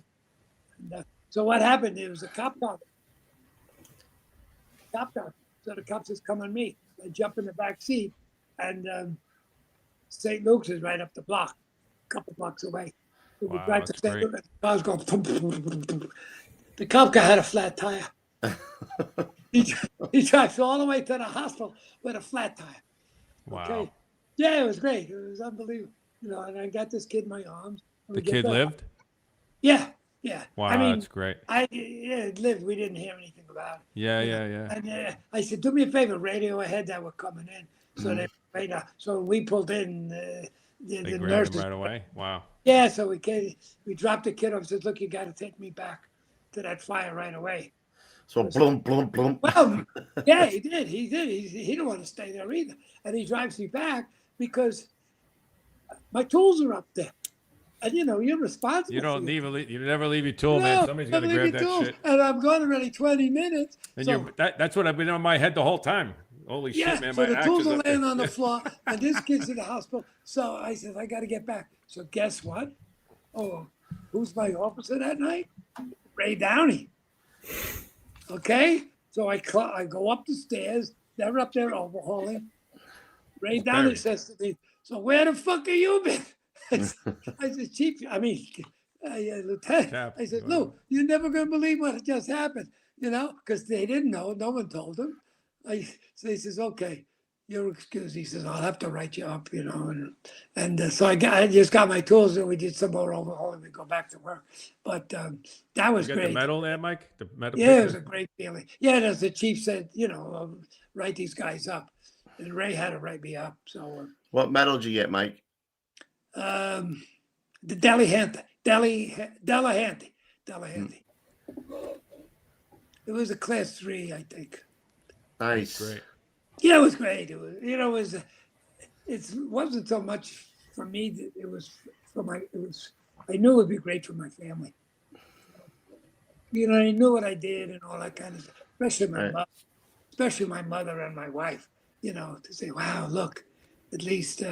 Who said that in the movie? The guys will know in the chat. My family knows what I do, but they really don't know what I do.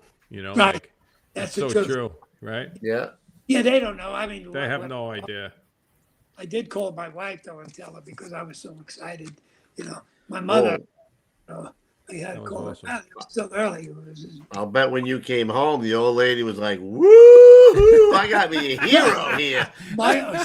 She's not here right now, but my daughter.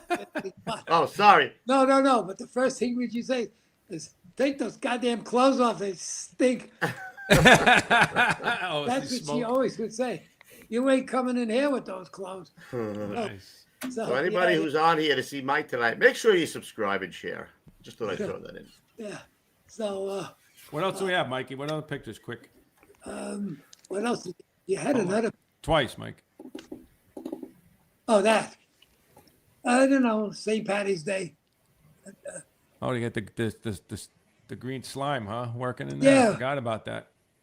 Yeah, that's looks like Jay Fischler and Ralph Bago, both lieutenants there. They both became chiefs. It's crazy, right? Jay Fischler. Can't get him on the show. He won't come on. Why not? You talk to him. Ask him. I will. I'll call him. He was a Johnny. He came there with He came there the same order as Patty Brown. Tell that Johnny that his senior man is telling him to get on the show. Yeah, I'm gonna call him. I haven't spoken to him in years, but I'm gonna tell him he better go. No, because I would have the irons. He had the can. Nice. Can. Yeah. There you are with the medal. Beautiful. But he studied a little bit because he became a chief, right? Yeah. Yeah. And Don Hayde, all these guys. That was a Christmas party. Yeah, that was probably one of the first. That's Del Coward in the back there. That's my man Del. Yes, sir. Del Coward. That was my captain in 117. You kidding? Yeah. Yeah. There's Chief Don with the brown jacket. John Sonino, that's the guy right next to Chief Don, the dark colored jacket with the turtleneck on. A guy named Mulrennan lives up there where you are. Yeah. Jimmy Mulrennan, that's him. Dick Blagar. What was this, a Christmas party? Obviously. Yeah, Christmas party. What else, Mike? What else? Oh, there it is. I got more Facebook messages about this thing. Guys show me that they can do it too. Yeah, with that heavy act. That's a heavy act, And no, I never hit myself. We used to look at you, would have saved the little doggy there. Yeah, little dog. Yeah. So, someone tells me, you could get written up for that. I said, well, what are you talking about? Yeah, there's an ASPCA. There's an ASPCA award. I said, give me a break. The jacket looks like it burned off you, for God's sakes. Yeah, I know. Oh, yeah. Well, that was my work one. That I didn't wear that one for inspection. That's just another job. Just another job, he says. Oh, that picture, that was in the firehouse there. What else we got? That's everything? Oh. No, that one. Set more job fire. at a church, you said, right? That's at a church. That was a church. And you see the guy from 8 engine to 8s? Yes. That's because that night they interchanged with 58 engine. Ah. But, do you guys know about the interchanges? Yes. Yeah. When you did so many runs, if you did so many runs before 10 or 11 o'clock, they switched it right out. But if not, they swapped you out the next night. But what we would do, what 26 would do with 26-2, is like we interchange a lot with 22 truck, and we go downtown. And then you hear on the radio that there's all hands in Holland. So we just get on the phone and call the dispatch and say, look, if you need another truck, call us. And they send us back up there.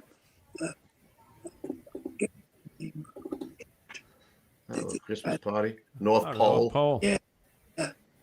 Yeah. Hey, Mike, do you know Bobby Canale? No, I know the name though. Yeah, he was in 58. I came on with him. He got there probably like Oh, yeah. 93. Yeah. Yeah, that's after me. Yeah. That's it. But a lot of these guys I met when I'd come back and visit a little bit. And, There's the old boots. yeah, more Oh, there's Corcoran, right? let me Mike, see. you got to hit it twice, Mike, for the third time. Yeah. I don't know what it was. They're giving me a little plaque there. Probably. I don't know what that is. But that's the front piece again. That's we got this man. That's 26-2. Yeah. That's the towel ladder. Mike, did your helmet say 26-2? Yes, it did. Did. Yeah. You still have that front piece? No, I don't. I What? got rid of the collector's item, right? Yeah. You know what it's worth? Could you imagine? Yeah. Wow. Yeah, it's a shame. I got rid of them all. When we moved. Yeah, that's what happens. I did the same thing. You lose everything. Yeah. You can't take everything. All. I had to liquidate. I sold boots. I had boots. I had my old turnout coat. Because what am I going to do here in Arizona? Is just shove it in the garage. Because the house is not that big. Right. I don't have my own room. Right. So, Well, you ain't gonna wear it, that's for sure. in Oh, Mike, you Arizona, know what? If you don't want to mind, you want to talk about that piece that you were showing us from the building? oh yeah. You want to grab it? If you go back to that piece of me standing in the window, that picture of me standing in the window, hold it right there. Okay? Hold it. Yeah, hold that right there. 1648. Take your time. 1648. Now you see over the window, that's an ornament. Yep. Okay, it's called a keystone. And the reason why it's on an angle is because that holds the rest of the window, the Brickwork. there's brickwork in. Okay, now you could switch back to this. Now, you see this? Yeah. Yes. Okay, this is a duplicate. This comes off a building like that. And again, see the triangle shape to it? This was a keystone, okay? Right? This is made out of plaster. It's usually made out of terracotta. Now, I'm going to tell you, you probably said, big deal. How did I get involved doing this? Our famous author, Deputy Chief Dunn, he was a captain in 58 Engine. He used to go out during the day to these buildings that are being demolished and go to the wrecking crew and say, look, I would like that stone up there. And they would tear it down, take it down, and he would pay it for it. He would pay them stone. Okay? He had a giant collection of them. And, I would listen to them talk in the kitchen all the time about that. I said, how do you do that? What's it all about? And he would tell me, like the keystones, he taught me all those terminology and all that kind of stuff. So I said, I got to do that. So, but see, he would do it, go with the rig and make a deal, and then he wouldn't get his hands dirty. Sorry, Chief. So I would come into work. I would scout out which buildings would make it that had these on them. Okay, come into work 5 o'clock in the morning, and I would take a sledgehammer with me and a crowbar and find a building that had them, and I'd go up there and chop these out. 5 o'clock in the morning is no big deal. I love it. They don't wake up till noon. Man, you can walk naked, no one can see. So I chop these out.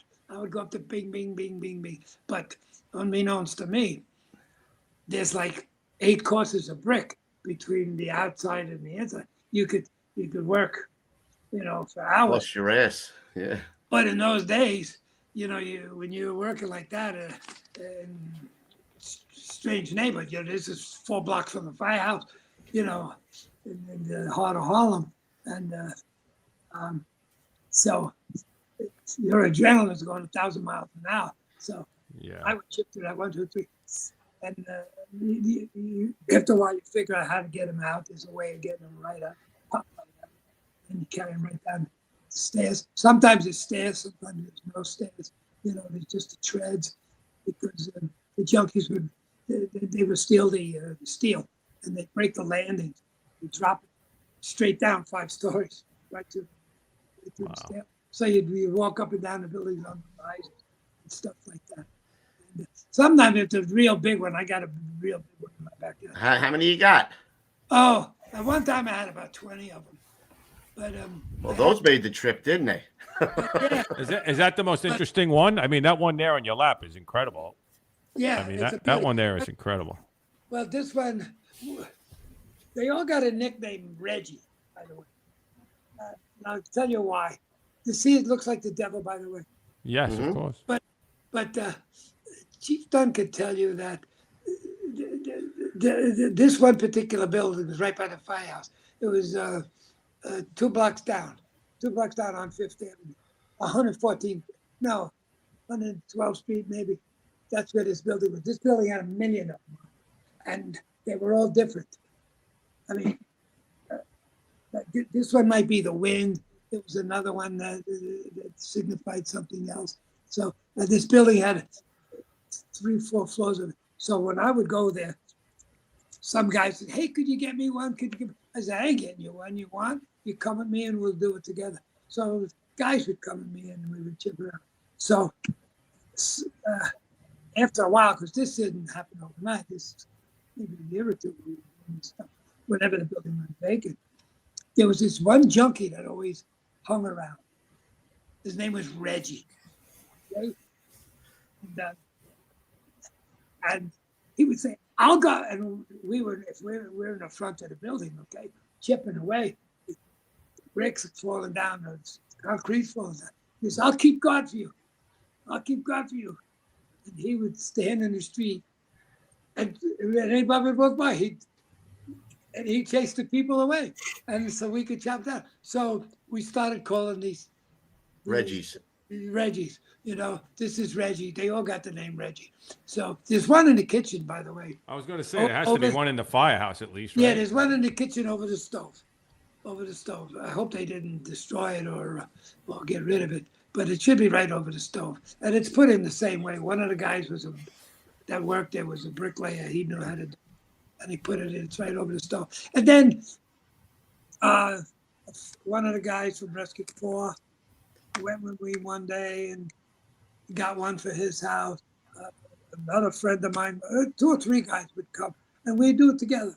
I would show them how to do it. That building had 1 million of them.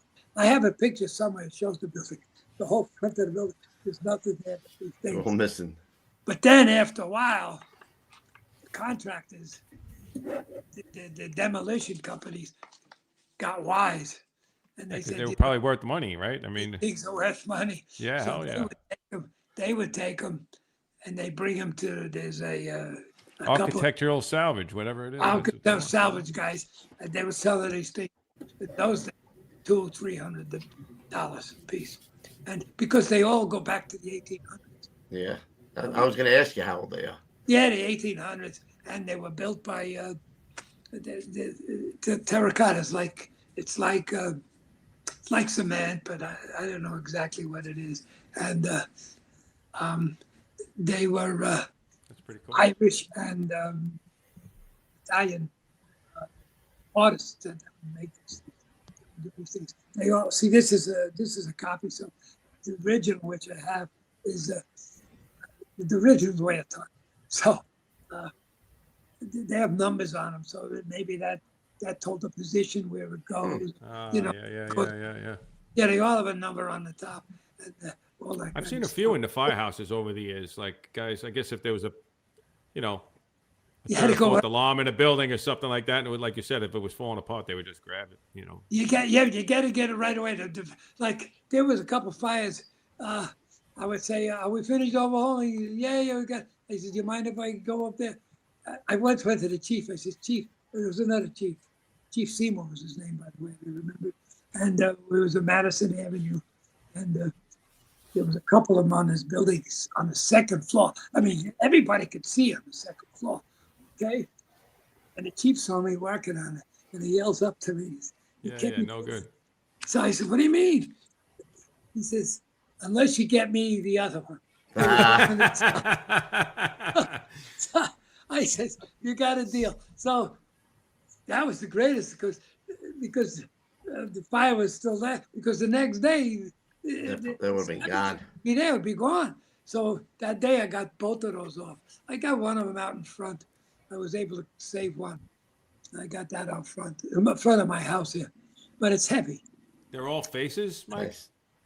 The one that the chief wanted it was of a flame.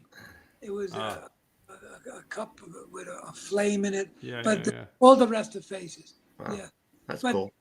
But I was sorry now. I look back. I should have took everything no matter what. Taking them all.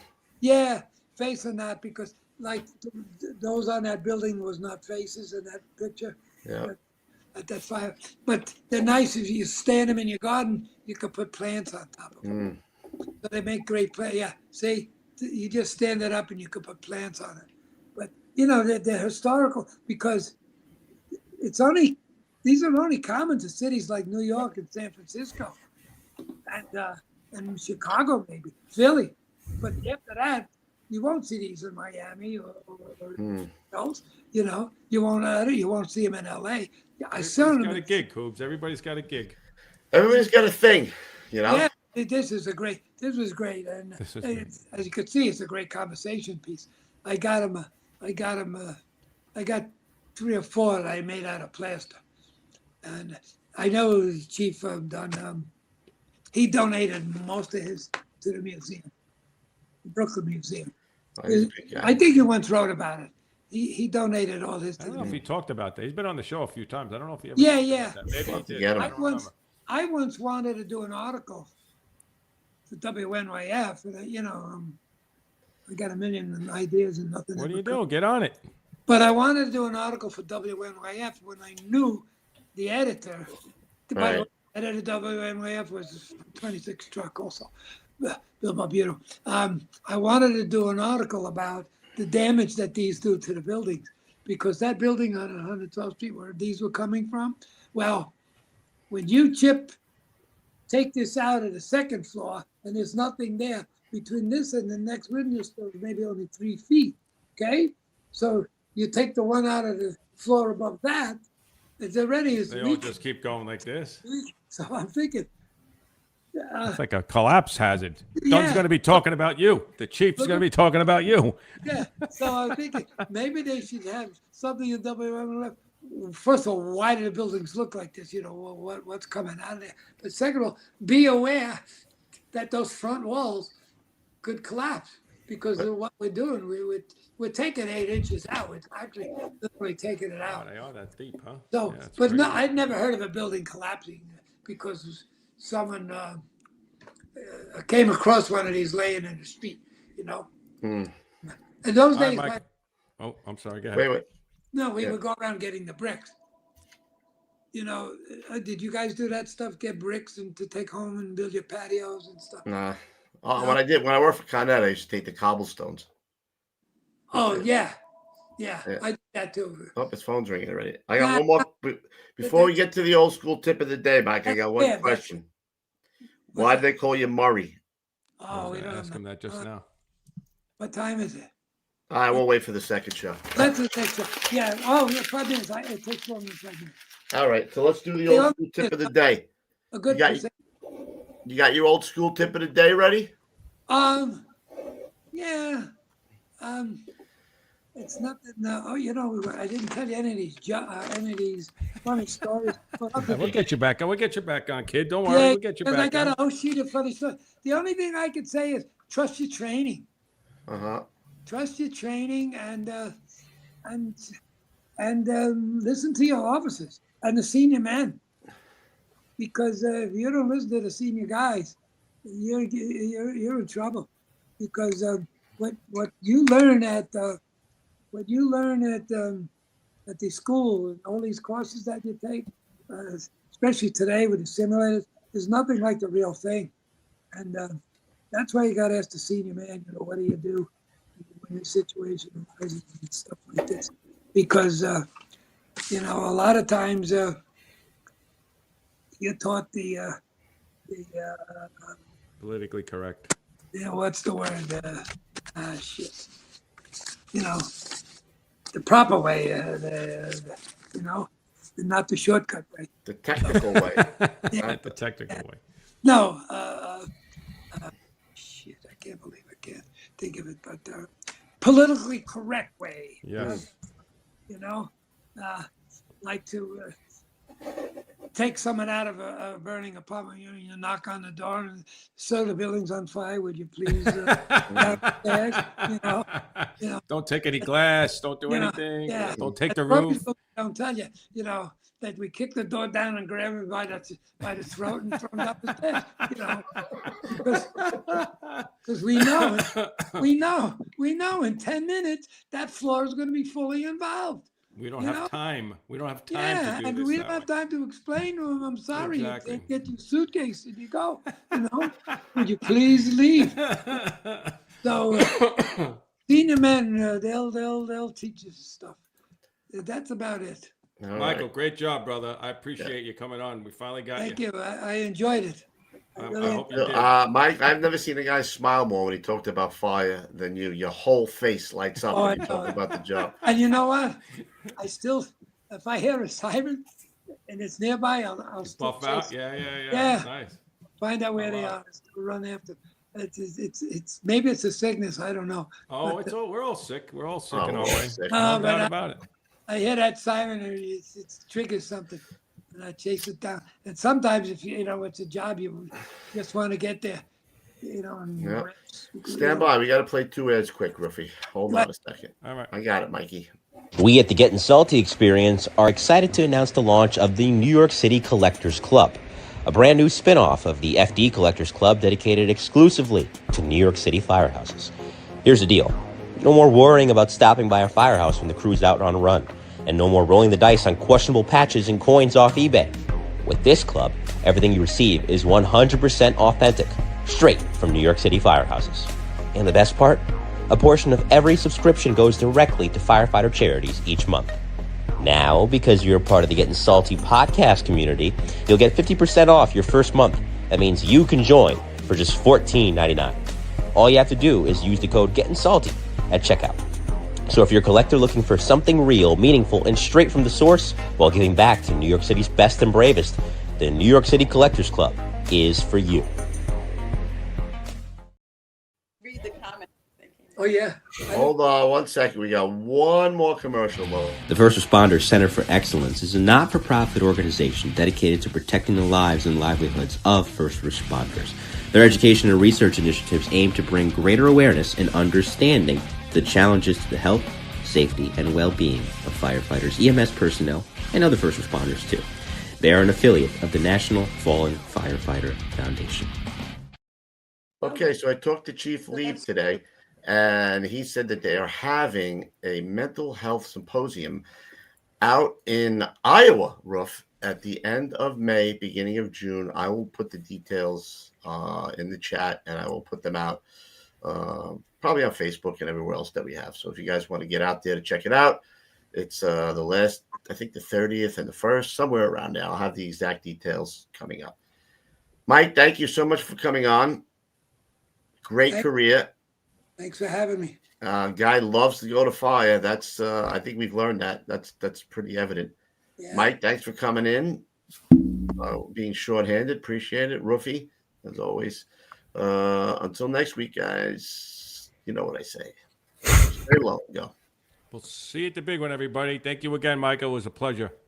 Anytime. Thanks so much for having me. I hope I didn't give you a bad reputation. You did it good. You did it good. Yeah, Mikey. Signal 73, the tones are dropping. We'll see you next time. Take care. Boy. Good night. Turn it off.